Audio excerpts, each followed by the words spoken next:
మీరు చూస్తున్నది శ్రీకృష్ణ, బలరామ, సుభద్రల దేవాలయం. అలాగని ఇది పూరి దేవాలయం కాదు. పూరి దేవాలయంలో ఉన్న విగ్రహాలు అసంపూర్తిగా ఉంటే, ఈ ఆలయంలోని విగ్రహాలు పూర్తిగా ఉంటాయి. అంతేకాదు ఆ విగ్రహాలకి కంపారిజన్ గూడా ఉండదు.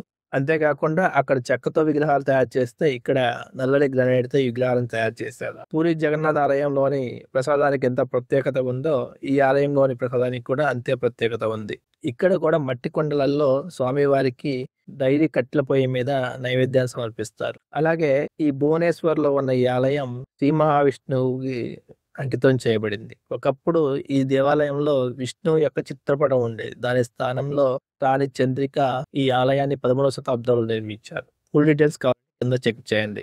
ఈ వీడియో మీకు నచ్చినా, ఇన్ఫర్మేటివ్ అనిపించినా లైక్ చేయండి, షేర్ చేయండి. ఇలాంటి మరిన్ని వీడియోస్ కోసం మన ఛానెల్‌ని సబ్స్క్రైబ్ చేయండి. ఫుల్ వీడియో కావాలంటే కింద చెక్ చేయండి. Thank you.